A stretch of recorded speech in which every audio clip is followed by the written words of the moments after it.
which in one of its sections is clearly designed to prevent him or people like him putting across a message which they feel passionately about and which could be heard within the confines of Parliament. I find that very worrying. I bullhorned Parliament 3 days before the law went into effect. George Bush carried out 9/11. Do you think some people in a cave, were able to have NORAD stand down? Do you think that people in a cave were able to have all of this happen?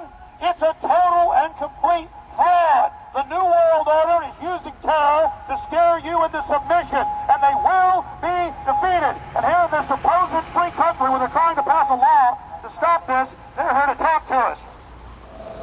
I witnessed local activists bullhorning Parliament, and the local police didn't have a problem with that. But as soon as I got on the bullhorn and began talking about pertinent issues, they became very upset and enrolled me into some type of troublemaker database.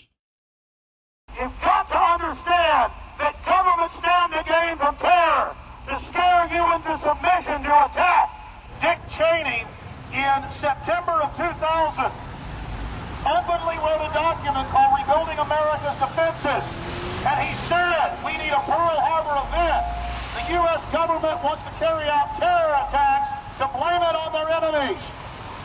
9/11 was a self-inflicted wound. 9/11 was an inside job. It was orchestrated. It was engineered by the globalists. A few weeks after returning to the United States, I then read in the newspapers in horror that I had indeed been enrolled in a terrorist database. The identity cards, the compulsory identity cards that have been proposed for the first time now in history, around about 80% of the British people oppose the introduction of these cards. And it's not just cards, it's the databases that go behind that allows the state to access private information and so on.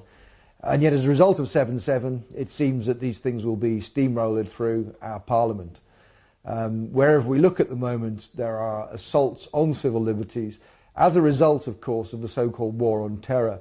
Similar guidelines have been implemented inside the United States. A Virginia anti-terror training manual lists property rights activists as potential terrorists. A Texas manual lists those wearing Levi's jeans, having cell phones, and who are, quote, friendly towards the police as potential terrorists. In Arizona, they list those that make frequent references to the U.S. Constitution as potential terrorists. All of these guidelines have been produced by the federal government and distributed at the state level. The federal government itself has told police to be on the lookout for drivers who have road almanacs or driver atlases. All across the planet, governments are restricting free speech and setting up so-called free speech zones to stop their populations from demonstrating. Months later, Paul and Steve Watson came to Texas and joined me live on my radio broadcast to discuss the aftermath of the London bombings. We are joined in studio by Steve Watson and Paul Watson. Guys, you've been in the United States now for about 7 days. How have you liked it? It's been pretty good so far. Obviously, it's all Western culture, so it's pretty similar. But when we were in London, I mean, there were so many facets to it. But what was it like to have the police march up to you and tell you to turn your camera off when you were just on a public street interviewing people? Well, I mean, the fear-mongering at the time, we were there right after the bombings, 3 weeks after the first bombings, I believe, but then there was the second failed attempt. So the state of panic was still quite high, even though Londoners basically were apathetic to the attack. They just got on with their lives. They weren't really buying the government propaganda on it. We had case after case where we'd be out on the street doing interviews with people, and we'd be showing the video cameras, and there were people working right there at the Hard Rock Cafe, and I'm like, look at these cameras, they're everywhere, they're in plain view, and the manager comes out and goes, you know, thanks for showing me that, I've never noticed those. What's your name, sir? Charlie. I'm Alex, nice to meet you, Charlie. Alex, how you doing? Good. What do you think of the new symbol of the United Kingdom is going to switch from the Union Jack to the black surveillance camera? Well, you know, there's plenty going on in London, so they need the surveillance cameras everywhere. But I mean, it's going to be the new national symbol, or of course I'm being sarcastic, but really it has become the national symbol. 4+ million surveillance cameras in the great city of London alone. To say about it. You know, I don't even see them now. You don't see them, they don't exist? No. city. That's the first time I've even noticed they're there, and I've been working here a year. Out of sight, out of mind, huh? That's it, that's it. That's kind of Orwellian, though. You seem like a smart guy, but did you know only the smartest people in the inner party know how to engage in doublethink and doublespeak, where you don't even notice the cameras that are there? In fact, if you say they're not there, they're not there.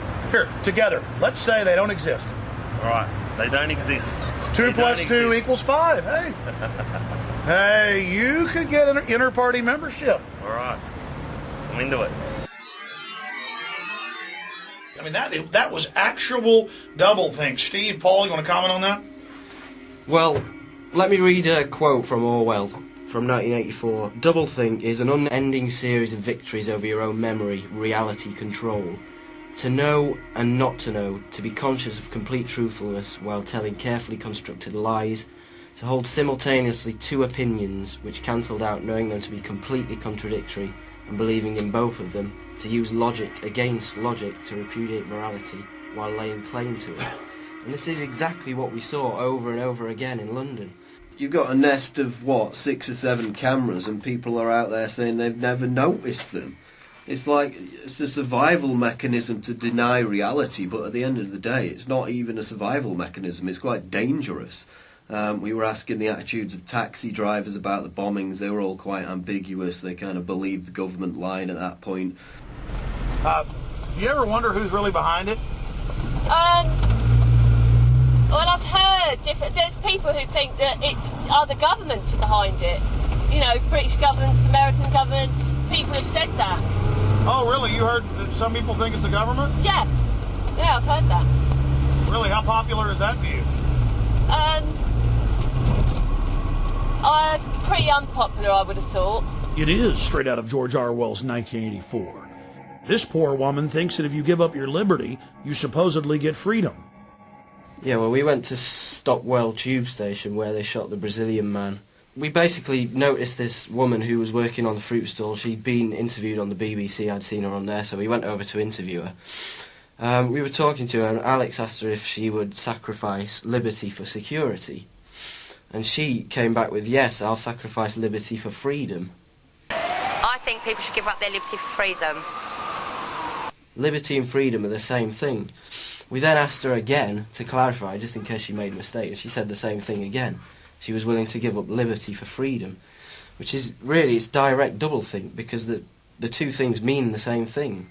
We found the same mindset in Crawford, Texas, outside Bush's ranch that we witnessed in England. Populations who are willfully ignorant, who revel in being lied to. Well, we're on our way out to Crawford, where President Bush is vacationing for 5 weeks. He spent about a fourth of his time in the administration out here at his Hollywood set.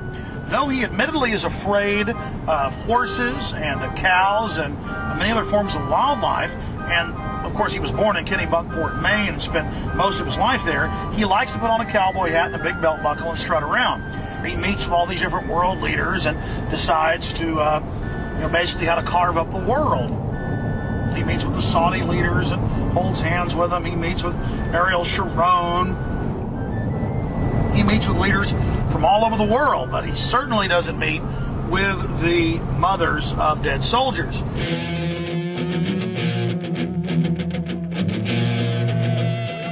They don't have any skin in the game, so it's easy for them to say, let's keep our troops over there, let's complete the mission, even though we don't even know what the mission is. That's really a theme, that we got to get them before they get us. Do you think Iraq attacked us on 9/11? Maybe not Iraq itself, but the belief in the cause that those people have is, yeah, absolutely.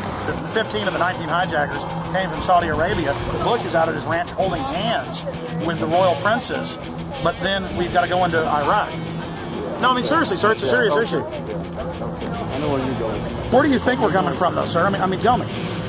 Well, you're trying to connect this, we're in bed with Saudi Arabia BS, and this is all a big farce to get Saudi oil and all that. That's not what it's about. So our government isn't in bed with Saudi, okay. While in Crawford, we ran into Ray McGovern and spoke with him about Iraq. Ray McGovern is a retired, senior-level CIA analyst whose career spanned the administrations of John F. Kennedy to George H.W. Bush.